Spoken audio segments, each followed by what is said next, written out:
पूरी दुनिया ब्रह्मा जी बनाते हैं। हमारे नाक कान आंख हमारी बुद्धि सब ब्रह्मा जी ने बनाई। ब्रह्मा जी की पूजा ही नहीं होती कहीं भी। उसके पीछे कारण क्या है? सृजन करता ब्रह्मा है, पूरी दुनिया ब्रह्मा बनाते हैं। यदि दुनिया ब्रह्मा को पूजने लगी तो ब्रह्मा को अभिमान हो जाएगा, इसलिए भगवान ने उनके कहीं मंदिर का विधान ही नहीं रखा। अब बनाते तो ब्रह्मा है हम लोगों को, लेकिन हम पूजते किसको? नारायण को है। तो ब्रह्मा सदैव अहम शून्य रहते हैं इस बात से कि भली सृष्टि मैं कर रहा हूं लेकिन श्रेय पूरा ठाकुर जी का है। कई देवता ऐसे हैं जिनका बहुत योगदान है लेकिन उनकी पूजा नहीं होती। पूजनीय देव 5 ही माने जाते हैं: सूर्य, शिव, नारायण, गणपति और दुर्गा। ये 5 देव पूज्य हैं। बाकी सबके कभी मंदिर जाने का अवसर मिले तो प्रणाम जरूर करो, लेकिन नित्य पूजा में ये 5 देव ही होने चाहिए। यही प्रधान है और इन्हीं के ही सब स्वरूप हैं, इन्हीं के ही सब अंग हैं। एक जगह मुझसे किसी ने पूछा, बोले कहीं कहीं विभीषण की भी पूजा होती है, कहीं कहीं जो है कंस वो उसकी रावण की भी पूजा होती है लंका आदि में, कई जगह नए नए देवता हैं उनकी भी पूजा होती है। क्या करें? देखो, जो गैर देवों को पूजते हैं ना, उनके साथ एक शर्त होती है। क्या?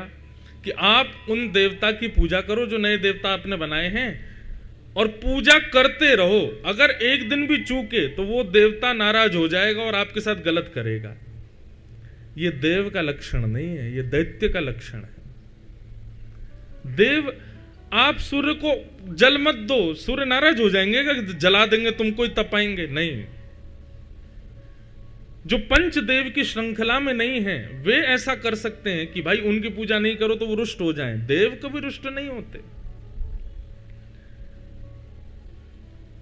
लोग कहते हैं आपके कुल देवता नाराज हो गए, आपके वो देव नाराज हो गए, वहां पर किसी वो उनका वो नाराज हो गए, भैरव बाबा नाराज हो गए। देवता इतना खाली थोड़ी बैठे हैं वो कि आपसे नाराज होंगे। और क्या आपसे ही उनका सब कुछ चल रहा है जो वो आपसे नाराज होंगे? देव कभी नाराज नहीं होते। और यदि कोई देव नाराज हो भी रहे हो, ऐसा किसी ने कह दिया और ये भ्रांति आपके मन में चल रही हो, उसी दिन से श्री कृष्ण की पूजा प्रारंभ कर दो, उनको प्रणाम करना शुरू कर दो, सारे देवता रीझ जाएंगे। कल हम आपके खंडवा के विट्ठल रुक्मणी मंदिर में गए। कितने सुंदर ठाकुर जी, श्री पंडरीनाथ भगवान कैसे खड़े? कमर पर हाथ रख के खड़े, प्रतीक्षा में खड़े हैं कि मेरे भक्त आएंगे, मैं उनको दर्शन दूंगा। लेकिन इसका एक सुंदर रूप यह भी है कि श्री पंडरीनाथ भगवान इस प्रकार से इसलिए खड़े हैं कि मानो आपको ऐसा आश्वासन दे रहे हो कि तुम घबराओ नहीं, मैं खड़ा हूं ना। ये जितने भी नाराज हैं इन सबको कह देना कि हमारे साथ श्री पंडरीनाथ हैं, भयभीत होने की आवश्यकता नहीं। तो देव पूज्य सब नहीं होते, कुछ ही हैं। उनका त्याग करो जो भगवत मिलन में बाधा बने। कल हम लोगों ने भागवत के प्रारंभिक कुछ भाव सुने, कैसे भागवत का निर्माण हुआ वो सुना। अब यहां से महाभारत का थोड़ा प्रसंग प्रारंभ होगा, सब लोग ध्यान पूर्वक सुनो।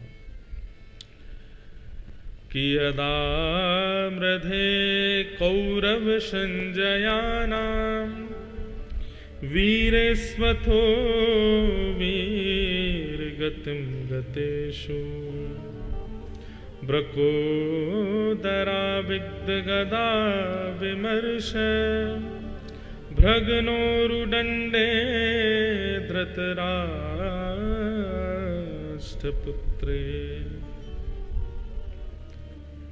महाभारत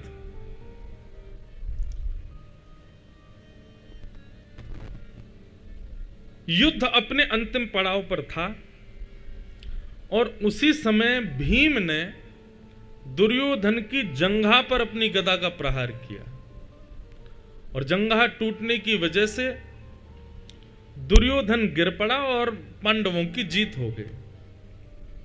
यह प्रसंग चल रहा था। अब ये कथा क्यों सुनाई जा रही है? परीक्षित कौन है उनका परिचय दिया जा रहा है।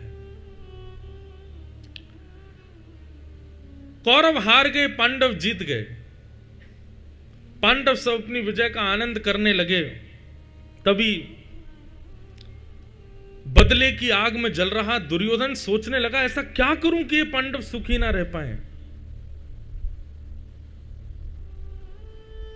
बंधुओं, एक बात बताएं, कलयुगी व्यक्ति का लक्षण क्या है? जिस व्यक्ति के चित्त में पाप रहता है उस व्यक्ति का लक्षण क्या है? कि अपने साथ हुए किसी गलत कार्य का वो सदैव बदला लेने का प्रयास करता है। देख लूंगा, छोड़ूंगा नहीं इसको मैं, इसने मेरे साथ ऐसा किया, इसको कभी ना कभी तो मैं बताऊंगा, कुछ तो मैं इसके साथ करूंगा। यह एक वैष्णव व्यक्ति का लक्षण नहीं है। भक्त व्यक्ति इस प्रकार की स्थिति में कभी नहीं रहता। मुझे उससे बदला लेना है, मुझे उसके साथ ऐसा करना है, उसने मेरे साथ ऐसा किया, मैं उसको छोड़ूंगा नहीं। यह प्रकार की भावना वैष्णव नहीं रखता।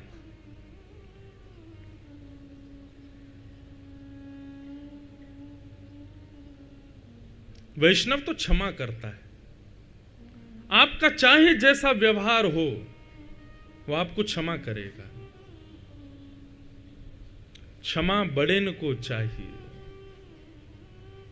जो औहदे में बड़े होते हैं ना, जो बुद्धि से विवेक से बड़े होते हैं, वो क्षमा करते हैं, वो दंड नहीं देते।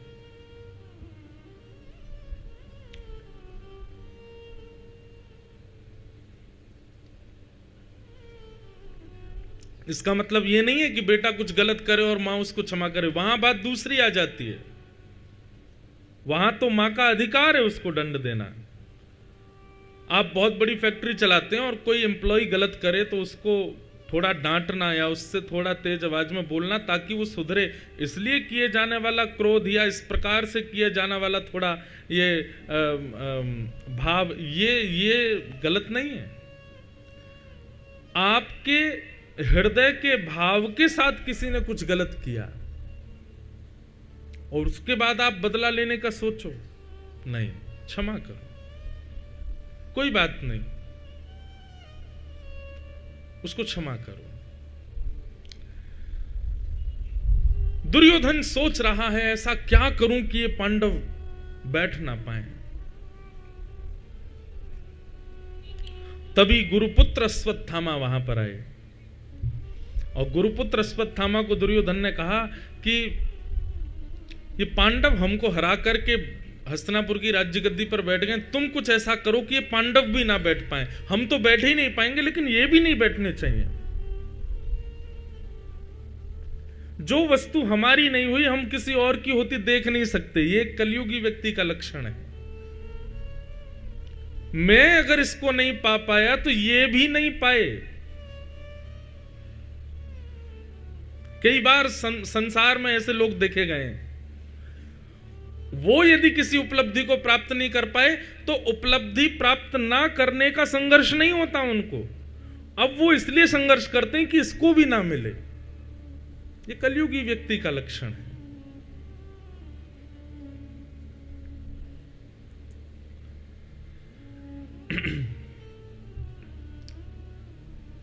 अश्वत्थामा गुरुपुत्र रात्रि में सोते हुए पांडवों को मारने के लिए गया, परंतु उसको विचार करना चाहिए, जिसके रक्षक स्वयं श्री कृष्ण है उसको किस प्रकार से मार सकते हो आप। आपको पता है गोस्वामी तुलसीदास जी का कभी आप जीवन चरित्र पढ़ेंगे, बहुत सावधानी से सुनिए सब लोग। गोस्वामी जी ने जब मानस जी की रचना की ना तो कई सारे लोग उनके विरोधी हो गए। क्यों? रामायण सतकोटि अपारा। ऐसा कहा जाता है कि रामायण एक नहीं है, अनेक हैं। आप महाराष्ट्र में जाएं तो वहां शायद तुकाराम जी की एक लिखी हुई रामायण है। दक्षिण में जाएंगे तो वहां की एक अलग रामायण है, और हमारे हिंदू वैदिक सनातन धर्म की तो प्रथम वाल्मीकि रामायण है, और फिर 500 वर्ष पहले गोस्वामी तुलसीदास जी ने रामचरितमानस भी लिखी। ऐसे अनेक रामायण के भाव हैं। लेकिन मानस जी का जब रचना क्रम प्रारंभ हुआ, गोस्वामी जी ने जब मानस जी को लिखा, तो मानस जी को पढ़ करके कलयुग के लोगों को ज्यादा समझ आने लगी रामलीला, और उसके प्रति ज्यादा आकर्षित होने लगे लोग। इससे कई लोगों को बड़ा कष्ट होने लगा। तो गोस्वामी तुलसीदास जी के बड़े निंदक हो गए थे।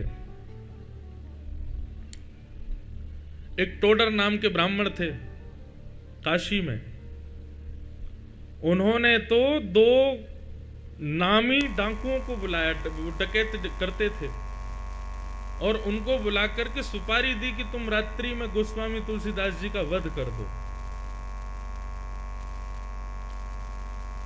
दोनों डाकुओं ने खूब सारा धन ले लिया था, बोले ठीक है हम रात्रि में आज जाकर के गोस्वामी जी का वध कर देंगे। 80 घाट पर कुटिया थी उनकी। जैसे ही दोनों डाकू गए गोस्वामी जी के वध के लिए, तो 80 घाट पर गोस्वामी जी की कुटिया के बाहर देखा कि 2 राजकुमार इतने सुंदर, इतने सुकोमल, इतने प्यारे, रूप ऐसा कि नेत्र यदि देख लें तो पलक झपकना भूल जाएं, ऐसा रूप। वो पहरेदारी कर रहे थे गोस्वामी जी के भवन की।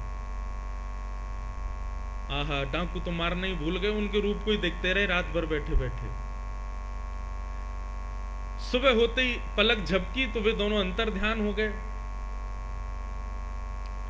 गोस्वामी जी गंगा स्नान करने के लिए बाहर आए, दोनों डाकू दौड़ करके गए, चरणों में गिर गए, बोले भगवान अपनी शरण में ले लो, आप हमको दीक्षा दे दो, हमको चेला बना लो अपना। गोस्वामी जी बोले भैया तुम्हारे आव भाव और प्रणाम करने की स्थिति देख करके लगता तो नहीं है कि तुम वैष्णव हो, तुम कभी कथा वथा सुनते हो। तुम्हारी चाल चलन उठना बैठने से ये तो पता चलता है कि तुम महासंसारी व्यक्ति हो, फिर तुमको हमसे दीक्षा क्यों चाहिए? कथा सुनते हो, कथा में आते हो हमारी, बताओ कहां होती है हमारी कथा? डाकू बोले ये सब तो हमको नहीं पता।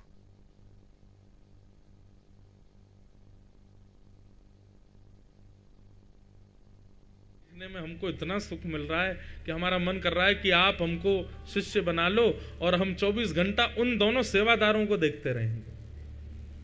गोस्वामी जी बोले अकेले रहते हैं भैया कुटिया में, कोई सेवादार नहीं है हमारा।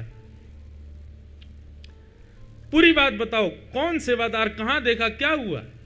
तब उन दोनों ने बताया, बोले हमको तो महाराज सुपारी दी गई आपको मारने की।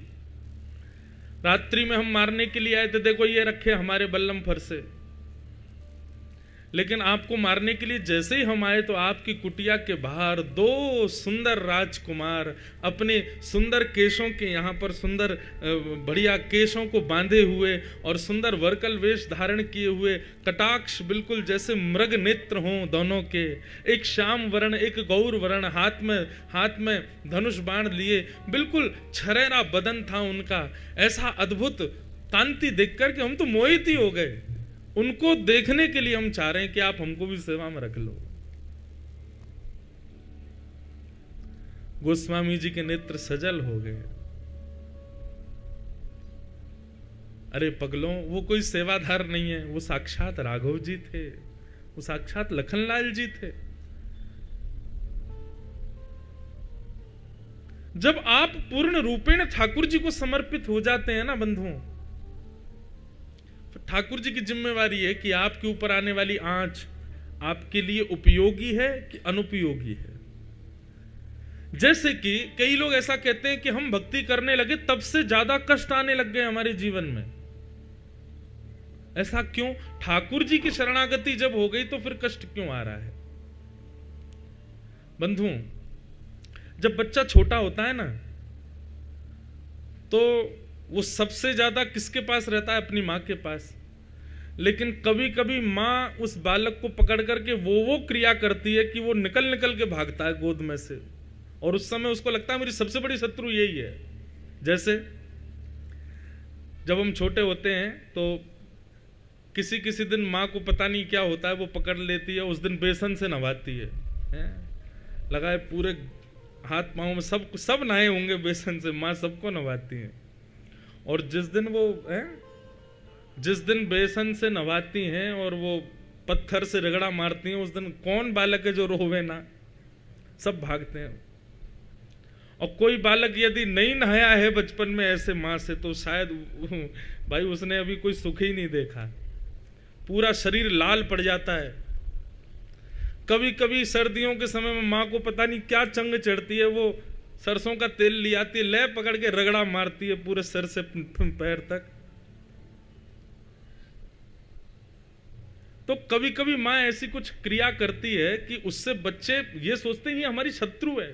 और उससे भी बड़े तो जब स्कूल जाने का समय आ जाता है, सुबह सुबह बेचारी माँ उठा देती है बालक को, रोता रहता है, मेरे पेट में दर्द हो रहा है, सर में दर्द, नहीं जाना माँ।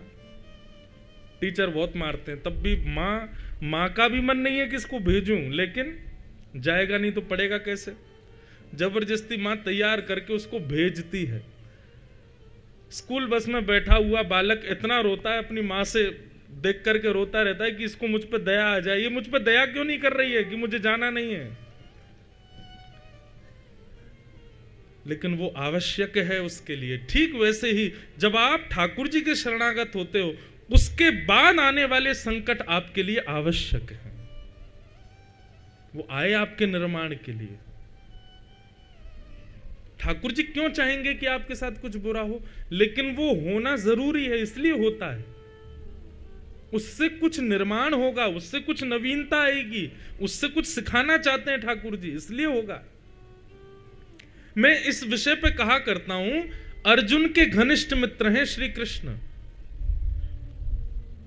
उस अर्जुन के घनिष्ठ मित्र त्रिलोकीनाथ, और उस अर्जुन के पास अपना कहने के लिए एक भूमि तक नहीं थी, एक राज्य गद्दी तक नहीं थी, रहने के लिए अपना घर तक नहीं था। वन में विचरण कर रहे थे जब 14 वर्ष का अज्ञातवास हुआ। क्या श्री कृष्ण अर्जुन के लिए घर बना के, महल बना के की बजाय सब हो जाएगा? लेकिन नहीं। महाभारत का युद्ध हो ही नहीं, ठाकुर जी पलक झपके सारे कौरव मर जाएंगे। लेकिन नहीं, महाभारत युद्ध हुआ और अर्जुन को युद्ध करना पड़ा। आप ऐसा मत सोचा कीजिए कि भगवान कोई जादू की छड़ी है, वो जैसे ही हम उनके चरणों में गए अब सब काम बनते रहेंगे हमारे, अब कुछ बिगड़ेगा नहीं। ऐसा नहीं है।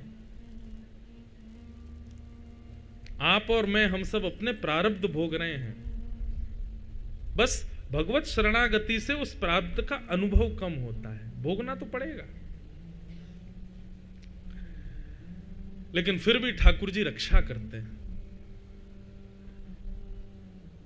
पांडवों को लेकर के भगवान कहीं और चले गए, पर द्रौपदी के 5 पुत्र वहीं सोते रह गए। अंधेरे के कारण अश्वत्थामा ने आकर के उन सोते हुए 5 पुत्रों को मार दिया। दुर्योधन को ले जाकर के उनके सर दिखाए, प्रकाश करके दुर्योधन ने जब देखा, अरे अश्वत्थामा क्या किया, ये पांडव नहीं है, द्रौपदी के 5 पुत्र हैं। और इसी शोक में कि अब हमारे यहां तर्पण करने वाला भी नहीं बचा, इस शोक में दुर्योधन के प्राण निकल गए। प्रातःकाल का समय हुआ, शिविर के बाहर भीड़ लगी है। क्यों? अंदर से रक्त की धार बह रही है। भीतर जाकर के देखा तो द्रौपदी के 5 पुत्रों का केवल धड़ पड़ा है, सर नहीं है। किसी ने मार दिया सोते हुए 5 पुत्रों को।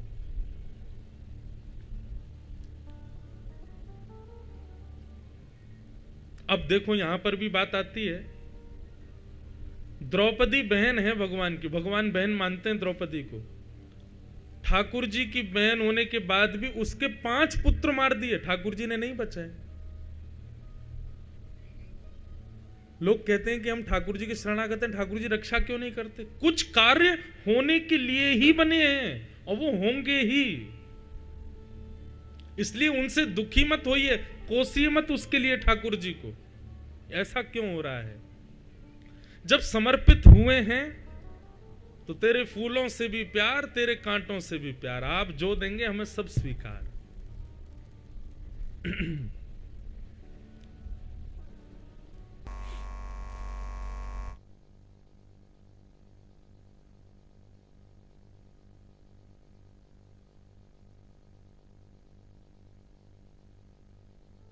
अश्वत्थामा ने 5 पुत्रों को मार दिया।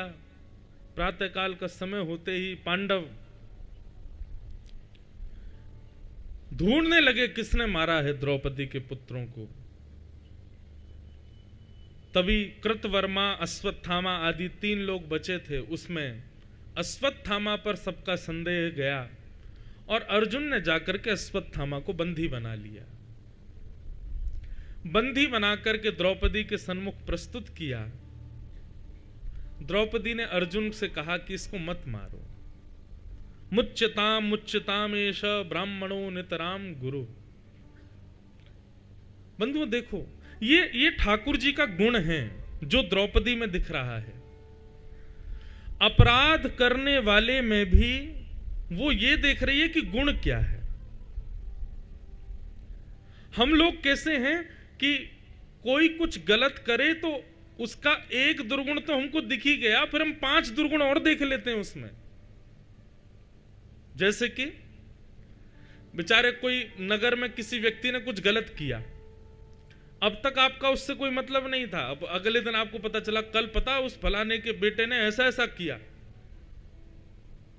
तो ये 1 दुर्गुण था, लेकिन अब 4 दुर्गुण और। हाँ, उसकी नजर तो मुझे ऐसी लगती थी थोड़ी सी, 5 दिन पहले मुझे मिला था कहीं पे, उसकी चाल ढाल से भी लगता तो था, मां से भी ऐसे करके बात। 4 दुर्गुण और देख लिए हमने। ये हमारा स्वभाव है। और ठाकुर जी का स्वभाव कैसा है पता है? आपके अंदर 1000 दुर्गुण, फिर भी ठाकुर जी यही खोजते हैं कि इसमें गुण क्या है, इसमें अच्छाई क्या है।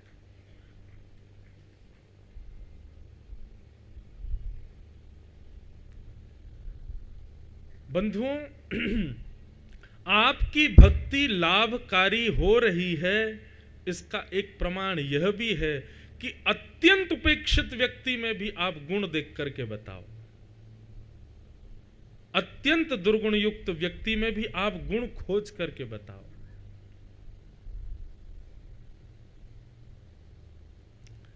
तब समझो कि आपकी भक्ति लाभकारी है।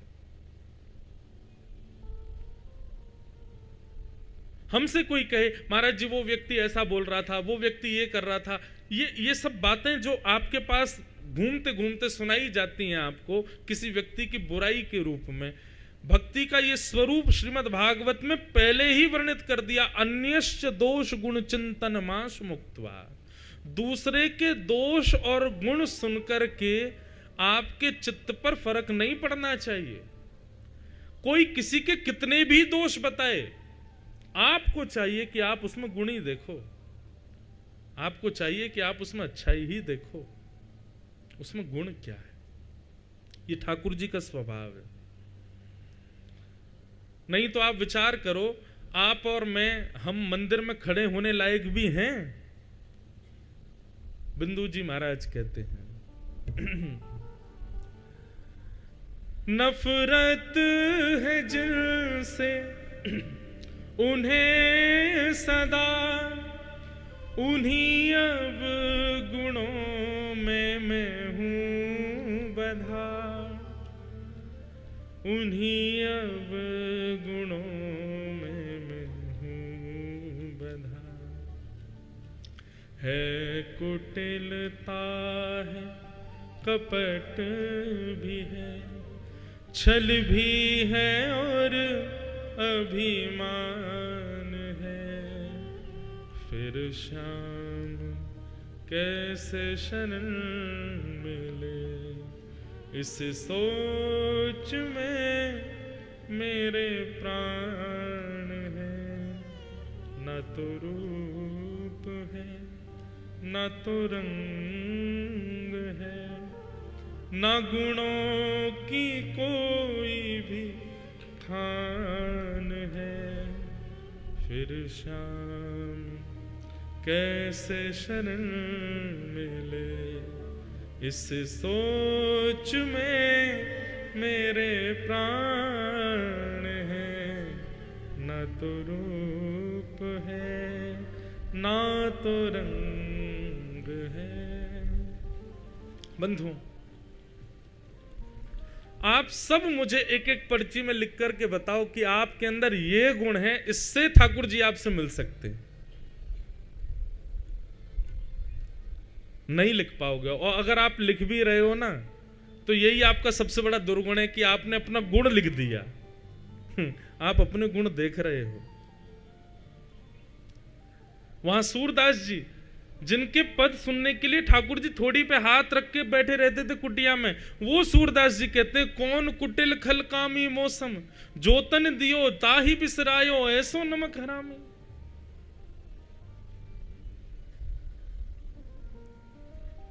वहीं रसिकाचार्य कहते हैं,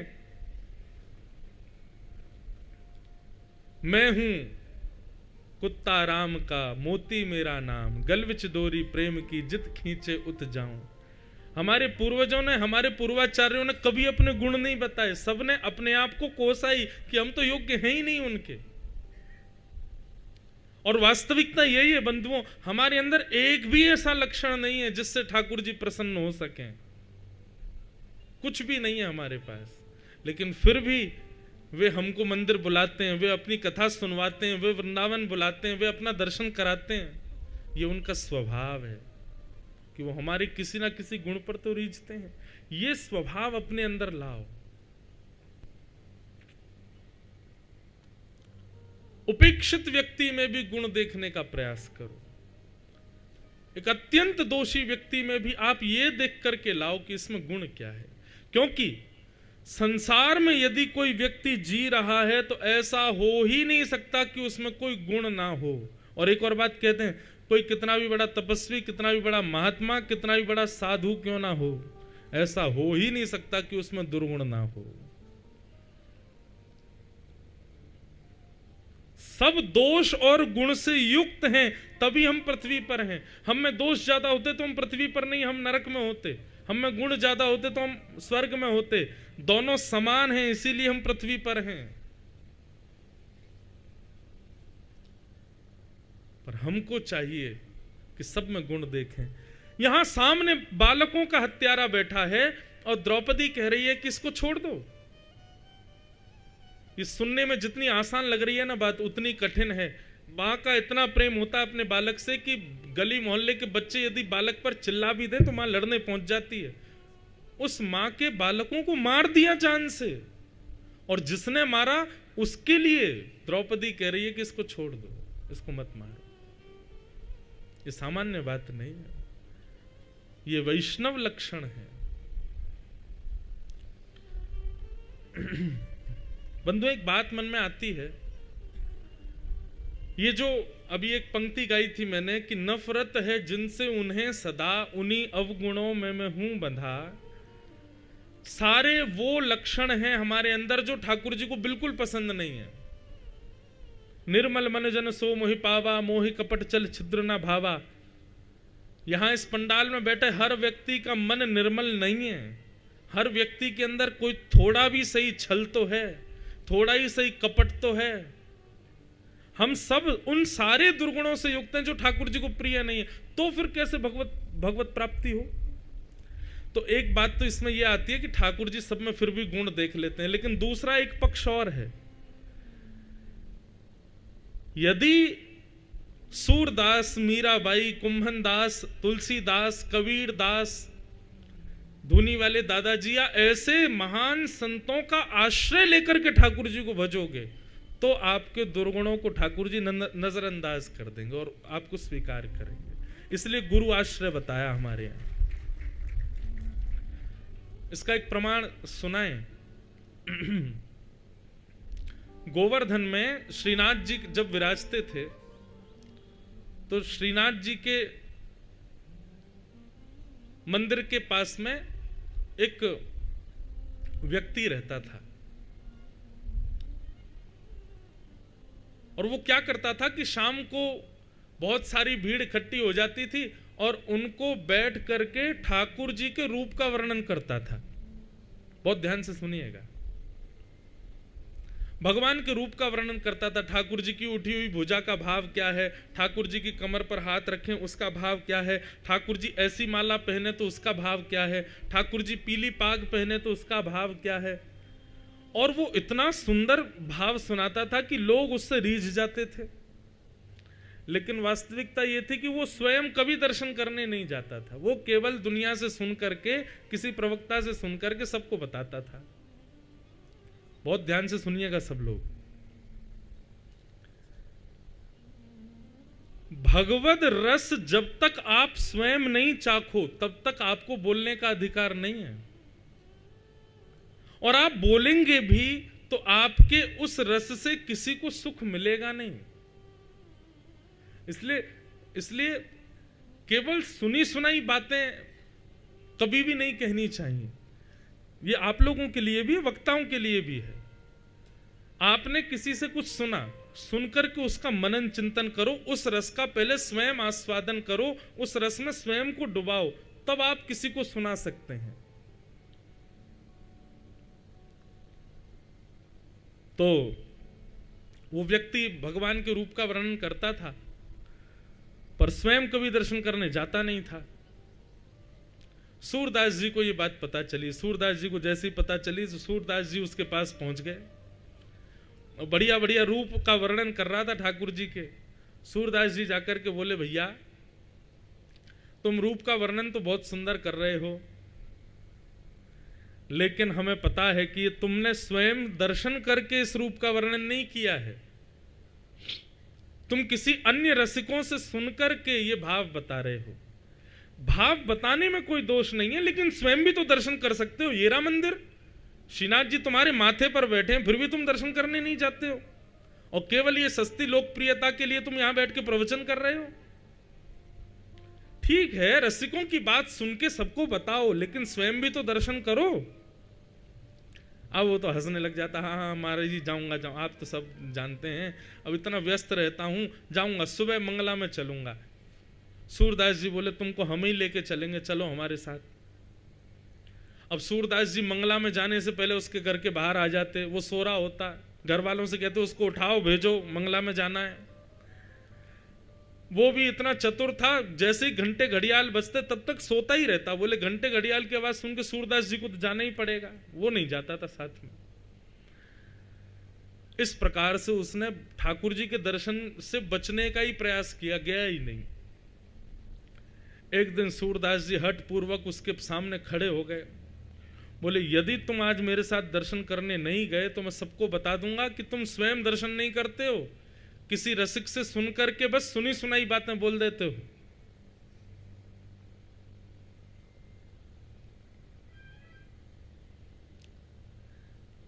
आज बड़ा बेचारा दुखी, उसका मन बड़ा भर रहा था।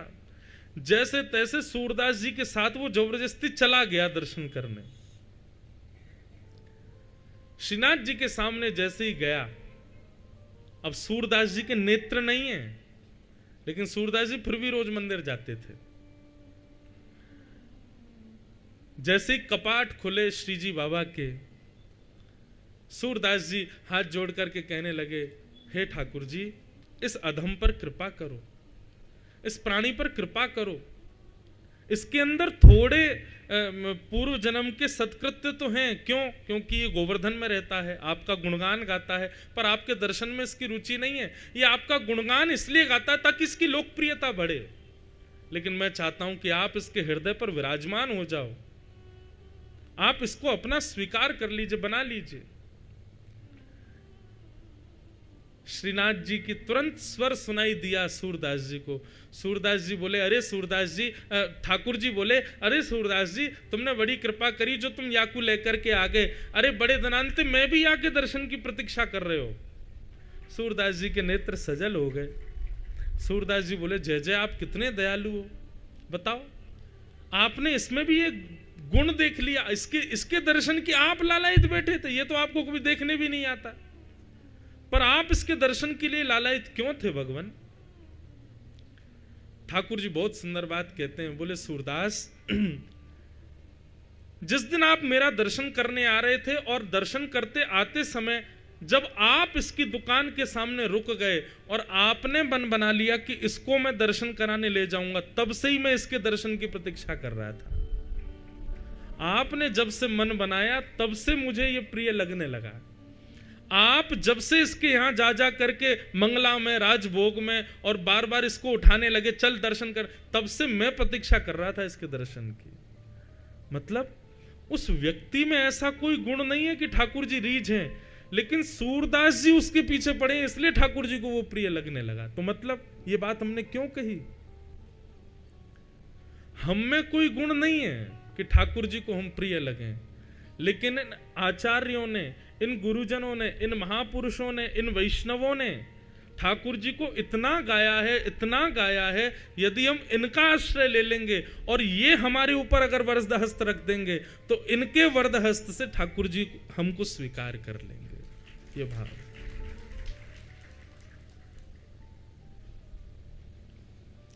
इसलिए कभी भी बंधुओं एक काम करना, साल में कभी एक बार वृंदावन में हो, चाहे किसी भी तीर्थ में हो, किसी वैष्णव के साथ दर्शन करने जाना, किसी वैष्णव का हाथ पकड़ के दर्शन करने जाना, आपको एक अलग अनुभूति होगी। आपको ऐसा लगेगा कि आपने ठाकुर जी को नहीं, ठाकुर जी ने आपको देखा आज। और आप कहें महाराज जी कोई वैष्णव ना मिले तो जहां पर भी आप रुको, वृंदावन, बद्रीनाथ, द्वारिका, कहीं भी जाओ, वहां अपने कक्ष में सूरदास जी का स्मरण करके जाना, गोस्वामी तुलसीदास जी को प्रणाम करके जाना। अयोध्या में रामलला विराज गए, जाओगे सब लोग दर्शन करने, राम जी को प्रणाम करके, प्रणाम करने से पहले गोस्वामी तुलसीदास जी को प्रणाम कर लेना, गोस्वामी जी के द्वारा रचित सुंदर सुंदर चौपाइयों को याद कर लेना, उसके बाद जाना। आप पर कृपा होगी। ये गुरु आश्रय है। इस आश्रय से युक्त होकर के जब जाओगे तब कृपा करेंगे ठाकुर जी। बहुत सुंदर बात।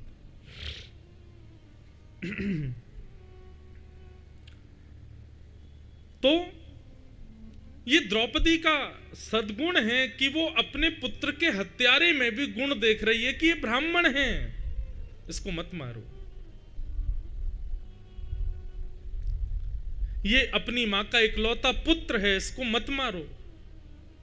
इसकी मां विधवा हो चुकी है, एक पुत्र के सहारे अपना जीवन जी लेगी, इसको मार दोगे तो इसकी मां अकेली पड़ जाएगी। अर्जुन, इसको मत मारो। यहां पर श्री सुखदेव जी महाराज कहते हैं कि द्रौपदी की बात में 5 भावों का दर्शन होता है। हर व्यक्ति को कोई भी निर्णय लेने से पहले इन 5 बातों का ध्यान रखना चाहिए। कौन कौन सी 5 बातें? तब सूत जी महाराज कहते हैं कि धर्मम न्यायम शकरुणम निर्वलीकम समम महत्। सबसे पहली बात, आपका जो भाव हो, आपका जो निर्णय हो, उसमें धर्म का दर्शन होना चाहिए। वो अधर्म युक्त या फिर मनगणंत भाव नहीं होना चाहिए, वो धर्म युक्त भाव होना चाहिए। आपका कोई भी निर्णय हो, कोई भी डिसीजन हो, वो धर्म युक्त होना चाहिए, सबसे पहली बात। दूसरी बात, आपका जो निर्णय हो वो न्याय युक्त होना चाहिए। 2 पक्ष होते हैं, एक अपना पक्ष, एक विपक्ष, तो दोनों पक्षों में न्याय होना चाहिए। ऐसा नहीं कि आपके संग तो बढ़िया हो गया, बेचारे दूसरे के साथ बुरा हो जाए। आपके निर्णय में न्याय होना चाहिए, धर्म होना चाहिए, न्याय होना चाहिए। तीसरी बात, करुणा यानी कि दया होनी चाहिए। दया युक्त होकर के निर्णय लीजिए, कठोर होकर के निर्णय मत लीजिए। धर्म, न्याय, करुणा, और फिर कहा निर्वलीकम यानी कि निष्कपटता, निष्कपट भाव होना चाहिए। अपनत्व किसी के प्रति ज्यादा हो जाए, हम अपनी ओर उसका पक्ष ले लें, ऐसा नहीं। निष्कपट और समत्व, ये 5 बातें देख करके ही निर्णय लेना चाहिए। द्रौपदी के निर्णय में ये 5 चीजों का दर्शन हो रहा था, और द्रौपदी के इस निर्णय से ठाकुर जी बड़े प्रसन्न हो गए।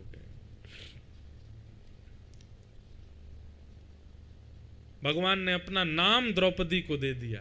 मेरा नाम कृष्ण, द्रौपदी का नाम कृष्णा। निरीक्ष कृष्णापकृतं गुरुसुतं वाम स्वभावा कृपया नाम च। कृष्णा द्रौपदी का नाम। बंधुओं, जिस दिन आपका जीवन, आपकी दिनचर्या इस बात पर निर्भर करेगी कि ठाकुर जी रीझें, उसी दिन से आप भक्ति के पथ के अनुगामी हो जाएंगे। एक बार भी दिन भर में किसी भी क्रिया में यह भाव आता है कि ये रीझे, ऐसा नहीं। सुबह उठने से रात्रि सोने तक, रात्रि सोने से सुबह उठने तक केवल एक को रिझाने का भाव है, बस श्याम सुंदर रीझे। हमारी कोई भी क्रिया हो, हमारा, आप पाप कर ही नहीं सकते, फिर आप कुछ गलत कर ही नहीं सकते, आपके विचार में भी कभी पाप नहीं आ सकता अगर इस भाव से रहोगे तो। जब लोक रंजन की भावना मन में आती है ना, तभी व्यक्ति पाप करता है।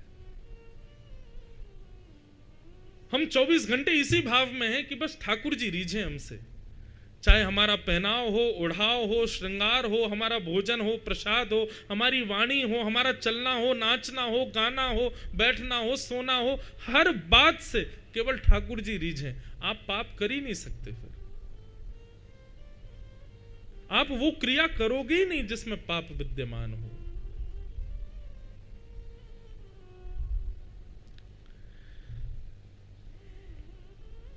द्रौपदी का जो निर्णय है, इस पर कोई खुश हुआ कि नहीं पता नहीं, पर द्वारिकाधीश दूर खड़े खड़े इतने प्रसन्न हुए कि नेत्रों से आंसू गिरने लगे। ठाकुर जी बोले, एक मां होकर के अपने बालकों के हत्यारे को क्षमा कर रही है द्रौपदी, यह असंभव है, लेकिन फिर भी कर सकती है मेरी बहन जो है। भगवान ने उसको अपना नाम दे दिया। आपके 56 भोग से ठाकुर जी नहीं रीझते हैं, आपकी दुनिया भर की व्यवस्थाएं करके उत्सव करने से ठाकुर जी नहीं रीझते हैं। ये जीवन में आने वाली इस प्रकार की स्थितियों में आपके निर्णय से ठाकुर जी रीझते हैं कि आपने निर्णय कैसा लिया, आप विचार क्या कर रहे थे उस समय।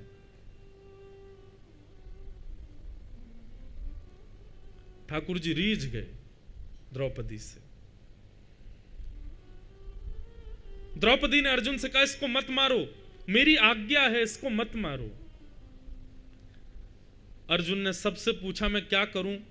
किसी ने द्रौपदी का पक्ष लिया, किसी ने द्रौपदी का विपक्ष भी लिया, पर अर्जुन को पता है कि मैं तो एक का ही पक्षधर हूं, श्री कृष्ण जो कहेंगे वही करूंगा। और अर्जुन ने कहा, आज्ञा करें भगवान, मैं क्या करूं? ये बालकों का हत्यारा है, इसको जीवित नहीं छोड़ना चाहिए, परंतु द्रौपदी कहती है ये ब्राह्मण है, गुरुपुत्र है, इकलौती माँ का, विधवा माँ का इकलौता पुत्र है, इसको नहीं मारना चाहिए, मैं क्या करूं? भगवान बोले, तुमने 2-3 बातें याद करी, 2-3 बात हम याद करा दें। बोले क्या? तुमने प्रतिज्ञा ली थी कि बालकों के हत्यारे को मारोगे, इसलिए तुमको मारना पड़ेगा। भीम तुम्हारे बड़े भैया हैं, वो बहुत देर से हाथ मसल करके बैठते हैं कि तू छोड़ मैं मार दूं, उनकी बात भी तुमको माननी पड़ेगी। और द्रौपदी बालकों की मां है, तो उसकी आज्ञा के बिना तो तुम कैसे मार सकते हो? मतलब भगवान दोनों पक्ष की बात कर रहे हैं। अर्जुन बोला, मुझे किसी से फर्क नहीं पड़ता, आप कहो मैं क्या करूं, आप जो कहेंगे वो करूंगा। भगवान बोले, करोगे? बोले हाँ। पक्का? बोले बिल्कुल। वचन दो, जो कहूंगा सो करोगे? बोले बिल्कुल वचन देता हूं भगवान, आप कहने में देरी करोगे, मैं करने में देरी नहीं करूंगा। बंधुओं में कथाओं में कहा करता हूं कि श्री कृष्ण के उपासकों सावधान हो जाना। यदि आप श्री कृष्ण के शरणागत हो तो आपकी पूरी जीवन एक पहेली बन जाएगी। पूरा जीवन आप सॉल्व करते रहना, कभी सॉल्व नहीं होगी। ये मैं कोई ऐसा नहीं कि ठाकुर जी की कोई निंदा कर रहा हूं, ऐसा मत सोच लेना। ये मैं एक विनोद में, इसको पता क्या बोलते हैं? इसको बोलते हैं व्याज स्तुति। क्या बोलते हैं? व्याज स्तुति। जिससे बहुत प्रेम होता है उसकी स्तुति ऐसे की जाती है जैसे व्यंग मारा जा रहा हो, उसको व्याज स्तुति कहते हैं। श्रीमद् भागवत में गोपियों ने जो भ्रमर गीत गाया है उसको व्याज स्तुति कहते हैं। मधुपक तव बंधो माश प्रशांग्रिम सपत्न्या कुच विलुलित माला कुंकुमश्मश्रुभिर्न बहतु मधुपतिस्तन्मानिनीनां प्रसादम यदु सदसि विदम्यम यस्य दूतस्त्वमिदृक्। मैंने आज तक कभी भ्रमर गीत पर कभी प्रवचन नहीं किया, लेकिन इतना सुंदर है भ्रमर गीत। कई प्रसंग भागवत के ऐसे हैं वो मैं अपने लिए गोपनीय रखता हूं, सबको नहीं सुनाता, पर वो हैं बहुत सुंदर।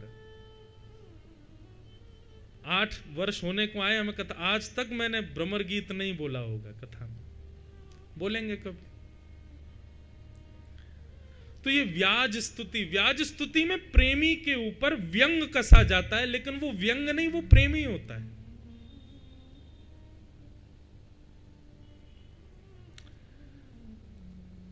तो मैं एक व्याज स्तुति कर रहा हूं कि कृष्ण प्रेमियों सावधान हो जाना, यदि आप कृष्ण के शरणागत हो तो आपका पूरा जीवन पहेली हो जाएगा। सॉल्व करते रहो, कभी उत्तर नहीं मिलेगा। अर्जुन प्रणाम करते हुए कहता है आप जो कहेंगे वो करूंगा। भगवान बोले तो फिर करो। ब्रह्म बंधुर न हंतव्य आतताई बधारण। ब्राह्मण कैसा भी क्यों ना हो अर्जुन, उसको मारना नहीं चाहिए, और बालकों का हत्यारा कोई भी क्यों ना हो उसको छोड़ना नहीं चाहिए।